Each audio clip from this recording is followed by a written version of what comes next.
वहाँ पे skin disease है, आंख में बीमारी है, लंग्स प्रॉब्लम है, वहाँ पे लीवर खराब है लोगों के, कैंसर बहुत ज्यादा एवरेज देखें तो उन गाँव में कैंसर के पेशेंट की संख्या ज्यादा है। और अभी तो संघर्ष वहां शुरू भी नहीं हुआ। देखिए ये नतीजे अभी आने शुरू हुए हैं, अभी तो लोग थोड़ा थोड़ा सा जागे हैं, अभी तो इसके नतीजे और भयावह होंगे। नहीं, देखिए खेती जो है, खेती में अस्थिरता है, अनिश्चितता है, फिक्स आय नहीं है। खेती पे तो बड़ा संकट है, 4% लोग रोज खेती छोड़ रहे। वर्तमान स्थिति बड़ी विकट है और इस पूरे वैश्विक संकट का जो सबसे ज्यादा नुकसान होगा वो किसानों को होगा। जय हिंद, जय भारत। आप देख रहे हैं सत्यम हिंदुस्तान न्यूज चैनल। आज बात करेंगे हम भारतीय किसान यूनियन ए राजनीतिक के राष्ट्रीय प्रवक्ता धर्मेंद्र मलिक जी से। सर, सत्यम हिंदुस्तान न्यूज चैनल में आपका बहुत बहुत स्वागत। बहुत बहुत धन्यवाद, और आपके चैनल के दर्शकों का और आपका सभी का आभार। और आप इसी तरह से कार्य करते रहें, उन्नति करें, और आपके दर्शक भी आपको खूब प्यार दें, उनसे मैं ये अपील करता हूँ। सर, ऐसे क्या कारण है कि भारतीय किसान यूनियन ए राजनीतिक ही सिर्फ प्रदूषण का मुद्दा लगातार उठाता आ रहा है और जोर शोर से लगा हुआ है? नहीं, वो तो जन सरोकार के मुद्दे उठाना सामाजिक संगठनों का कार्य होता है। कुछ लोग अपने कार्य से विमुख होकर दूसरे कार्यों में लग जाते हैं, लेकिन अंतिम जो लक्ष्य है वो मानव कल्याण, किसान कल्याण, जन कल्याण, यही हर संगठन का, सामाजिक संगठन का लक्ष्य होता है।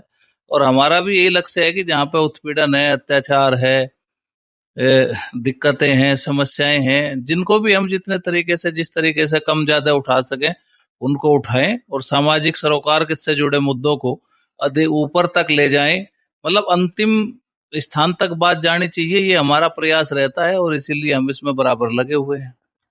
सर, संगठन तो और भी है, मुजफ्फरनगर के अंदर लगभग 10 से 12 किसान संगठन है। उन लोगों की भागीदारी नहीं देखी प्रदूषण के मुद्दे पे या किसी भी तरह के मुद्दे पे। और ये जो मुद्दा है मुजफ्फरनगर में एक बड़ा रूप लेता जा रहा है, जिसमें गांव मखियाली, गांव जटमुजेड़ा और भी आसपास के जितने भी गांव हैं, सब में किसी को टीबी है, कैंसर है, आंखों में परेशानी आ रही है, स्किन की प्रॉब्लम आ रही है। खुद हम लोगों ने जब रिपोर्टिंग की तो डॉक्टर ने ये बताया। देखो, ऐसा है, हर व्यक्ति को अपने विषय और मुद्दे डिसाइड करने का अधिकार है। कौन क्या कर रहा, क्या नहीं कर रहा है, इससे हमारा कोई ज्यादा मतलब नहीं है। हमारा इससे मतलब है कि हम क्या कर पा रहे हैं। हमारा ये है कि जो आपने बात कही कि वहाँ पे स्किन डिजीज है, आंख में बीमारी है, लंग्स प्रॉब्लम है, वहाँ पे लीवर खराब है लोगों के, कैंसर बहुत ज्यादा एवरेज देखें तो उन गाँव में कैंसर के पेशेंट की संख्या ज्यादा है। ऐसा नहीं है कि दुनिया में जो है कैंसर और जगह नहीं है, लेकिन और के मुकाबले वहाँ का जो रेशियो है वो ज्यादा है। इसका मतलब जो हैवी मेटल्स हैं या जो दूसरी चीजें हैं उनका भी प्रभाव है। लेकिन सर, समस्या का समाधान तो कुछ दिखाई नहीं दे रहा है। देखिए, ये मुनाफाखोरी के जो विषय होते हैं इनमें लंबा संघर्ष होता है, और अभी तो संघर्ष वहां शुरू भी नहीं हुआ। देखिए ये नतीजे अभी आने शुरू हुए हैं, अभी तो लोग थोड़ा थोड़ा सा जागे हैं, अभी तो इसके नतीजे और भयावह होंगे। 20 साल में ये रिजल्ट आने शुरू हुए। 20 साल में उनकी जो पानी था वो बर्बाद किया, 20 साल में अब उनकी हवा बर्बाद होगी। जिस तरह से MSW और पन्नियां फूंक के वहां पे काम किया जा रहा, और यहाँ का जो प्रदूषण विभाग है प्रदेश का या NGT है, वो भी सफेद हाथी हो गए हैं। उनको क्या दिखाई नहीं देता? तमाम एप्लीकेशन है, मेरी बहुत सारी एप्लीकेशन है, आज तक किसी का जवाब भी नहीं आया। तथ्यात्मक विषय कोई उठाता है तो उनका जवाब नहीं आता। सेटिंग करके जो एप्लीकेशन दी जाती है उन पर सारे काम होते हैं। तो ये है कि इसको जन संघर्ष का रूप देना पड़ेगा। और अभी हम बात करेंगे, एक दिन मैं मखियाली घर घर जाके लोगों से बात करूंगा इस विषय पे, और फिर हम एक यात्रा, वहां पे पोस्टर लगे हैं कि यह गांव बिकाऊ है, तो उन लोगों से बात करेंगे कि भाई ऐसी स्थिति क्यों, और बिकाऊ है तो कहाँ जाएंगे। हर आदमी शिफ्ट हो सकता है, किसान शिफ्ट नहीं हो सकता। आज जमीन है, उस जमीन को कौन खरीदेगा? उस गांव में कौन मकान खरीदेगा जहाँ पे गांव लोग छोड़ के जाना चाहते हो? तो हम यहाँ के प्रशासन से भी जवाब मांगेंगे। यहाँ के प्रशासन से जवाब नहीं मिलेगा तो हमारे उन लोगों से बातचीत होगी, तो इसका समाधान लखनऊ दिल्ली की तरफ चलेंगे, तब समाधान मिलेगा।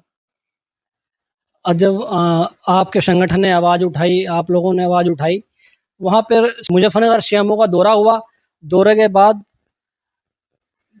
टीमें आई, जांच हुई, लेकिन ऐसा क्यों होता है कि प्रशासन पे दबाव के बाद ही कोई कदम उठाया जाता है? नहीं, वो विषय नहीं है, वो बीमारी का इलाज है, वो बीमारी की जड़ का इलाज नहीं है।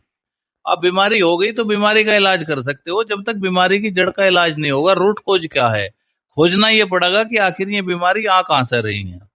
क्या यहाँ पे ग्राउंड वाटर विभाग नहीं है, उसकी कोई रिपोर्ट नहीं है, यहाँ पोल्यूशन विभाग नहीं है, उनको अपनी कोई जिम्मेदारी नहीं है। जब तक आप इसको नहीं खोजोगे कि असली बीमारी की जड़ क्या है, तब तक संभव नहीं है कि आप बीमारी का समाधान खोज पाए। ये तो दिखाने के लिए होता है। जनता का जब रोष होता है, 4 कैंप लगा दो, 4 लोगों को दवाई दे दो, तो उससे जो है माहौल में थोड़ा ठंडी आती है, लोगों की नाराजगी कम होती है। लेकिन मेरा कहने का फिर भी यही आशय है कि जब तक बीमारी की मूल समस्या का समाधान नहीं होगा, तब तक ये इस तरह के जो आर्टिफिशियल उपाय हैं, ये किसी काम के नहीं है। सर, गन्ने की फसल में लगने वाला टॉप बोरर किसानों की समस्या बनता जा रहा है। नहीं, समस्या नहीं, वो तो अब एक संकट बन चुका। समस्या तो वो बहुत पहले था, अब तो वो एक संकट है। उत्तर प्रदेश में हाल में ही भारी गिरावट आई है, 80 लाख टन से भी ज्यादा गन्ना उत्पादन डाउन हुआ है, और उसके बाद जो है लगभग 3200 करोड़ रुपए का नुकसान है, और भविष्य में और ज्यादा नुकसान की संभावना है। 3-4 मंडल में काफी भारी नुकसान है। अभी जो है क्या नाम इसका, मुजफ्फरनगर, मेरठ, बागपत, सहारनपुर, शामली, बिजनौर, अमरोहा, बरेली, ऐसे कई जनपद हैं जहाँ पे भारी नुकसान हुआ है। और विशेष रूप से आपको मैं बताऊं तो मुजफ्फरनगर और बिजनौर 2 ऐसे प्रदेश के जिले हैं जिनमें मुजफ्फरनगर में लगभग 800 और बिजनौर में लगभग 520 करोड़ रुपए का कम गन्ना उत्पादन हुआ है। तो ये तो एक मतलब संकट का रूप ले चुका है। महेंद्र सिंह टिकैत के दौर में और आज के किसान संगठन आंदोलन के दौर में क्या फर्क नजर आता है? देखिए, उस समय जमीनी संघर्ष थे, आदमी जो है संघर्ष करते थे। आज व्यापारिक युग है, किसी के पास समय नहीं है। संघर्ष अब 3 घंटे का रह गया, उस समय संघर्ष 30 दिन का था, तो इतना फासला हुआ है। सरकार कहती है कि कुछ किसान संगठन कैमरे की लोकप्रियता के लिए आंदोलन करते हैं। वो ठीक है, सरकार है, सरकार को यही कहना चाहिए। सर, प्रधानमंत्री मोदी जी ने जनता से अपील की है कि पेट्रोल कम खर्च करे, सोना ना खरीदे और हवाई जहाज की यात्रा कम करे। इससे क्या अर्थव्यवस्था पे कोई फर्क पड़ेगा? देखिए, जब दुनिया में कोई संकट होता है या देश में संकट होता है, तो तब जो जिम्मेदार लोग होते हैं, जिनके कंधों पे जिम्मेदारी होती है, वो इस तरह की अपील करते हैं। और संकट के समय सबको साथ खड़ा होना चाहिए। मान लिया ये वैश्विक संकट है, आज हॉर्मुज से अगर तेल नहीं आ पा रहा तो नहीं आ पा रहा।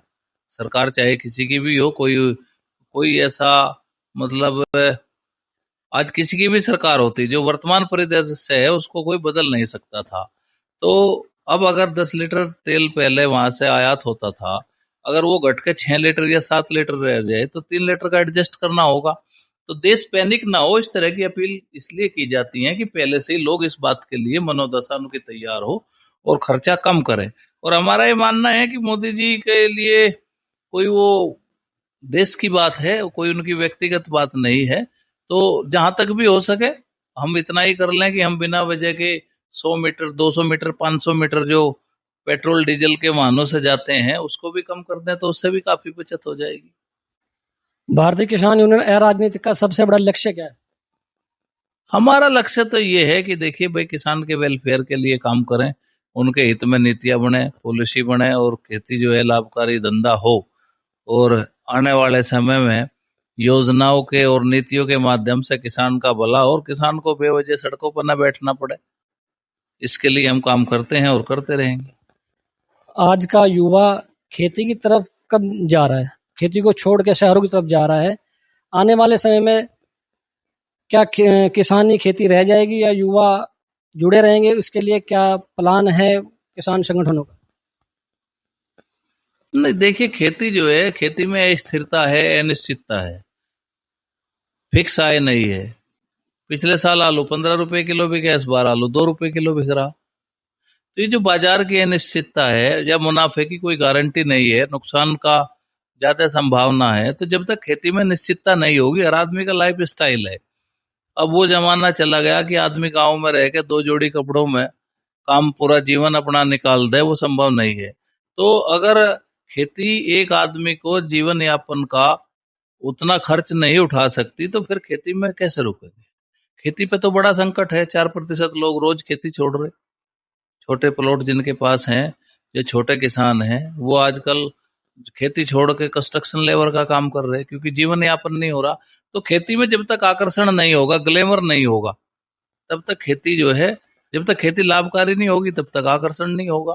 तो जिस तरह से एक फिक्स इनकम होती है कि महीने में इतना मिलना ही मिलना, तो जब तक किसान की एक फिक्स आमदनी नहीं होगी मंथली, तब तक खेती में ग्लैमर नहीं पैदा कर सकते। आपने किसानों की समस्याओं को लेकर के चौधरी जयंत को भी ज्ञापन सौंपा है। हाँ, वो पश्चिमी उत्तर प्रदेश के बड़े किसान नेता हैं और उनकी पार्टी हमेशा गांव गरीब किसान की बात करती रही है। तो हमने उनको भी मिलकर बताया है कि भाई ये जो नया शुगर कैन कंट्रोल ऑर्डर 2026 है, ये किसानों के हितों के प्रतिकूल प्रभाव डालने वाला दिखाई देता है। तो आप भारत सरकार से बात करिए और इसको कहिए कि इस ड्राफ्ट में संशोधन किए जाएं। उन्होंने उसको ध्यान से सुना और आश्वस्त किया कि हम इसमें प्रधानमंत्री जी से बात करेंगे। तो किसान का भला होना चाहिए, ये हमारा मकसद है। सर, किसानों के लिए आपका क्या संदेश? नहीं, किसानों को तो मेरा एक ही संदेश है कि वर्तमान स्थिति बड़ी विकट है और इस पूरे वैश्विक संकट का जो सबसे ज्यादा नुकसान होगा वो किसानों को होगा। तो इसलिए खेती की लागत कम करें, यूरिया और जो डीएपी खाद है, रासायनिक खाद, उनको बैलेंस फर्टिलाइजर के रूप में प्रयोग करें। उनकी उतनी आवश्यकता नहीं है जितना हम दे रहे, उनके रेट इंक्रीज हो रहे हैं। फॉस्फेटिक और दूसरे जो पोषक तत्व हैं, वो अधिकतर तो बाहर से आते हैं, यूरिया और ये सब बाहर से आता है, तो उनके दाम इंक्रीज हो रहे हैं, केमिकल के रेट बढ़ गए, तो खेती का खर्चा बढ़ रहा है। और जो अभी एमएसपी घोषित किया है उसमें कुछ दिखाई नहीं दिया। तो विषय ये है कि कम से कम इनपुट लगाएं, खाद बीज दवाओं, इन पे थोड़ा सा कमी लेकर आए। हमारे जो पुराने नुस्खे थे, देसी नुस्खे थे, पुरातन खेती पे भी थोड़ा सा काम करें। केमिकल ठीक है, लेकिन आप शरीर की मेहनत भी कर सकते हो। मान लिया वीड्स हैं, खरपतवार खेत में है, तो आप उन्हें हाथ से भी निकाल सकते हो, वहां पे केमिकल लगाने की क्या आवश्यकता है। लेकिन शारीरिक श्रम करना पड़ेगा, क्योंकि खेती में इस बार मुझे लगता है कि बहुत लागत बढ़ने वाली है, ये संकट बड़ा होगा और इससे उत्पादन का भी संकट आएगा, अकाल का खतरा है, अल नीनो का कहर है, तमाम बातें हैं। बहुत बहुत शुक्रिया सर, सत्यम हिंदुस्तान न्यूज़ चैनल को आप समय देने के लिए। ये थे भारतीय किसान यूनियन राजनीतिक के प्रवक्ता धर्मेंद्र मलिक जी, जिनसे हमने कृषि किसानों की बात की, प्रदूषण की बात की। बहुत बहुत शुक्रिया सर। धन्यवाद।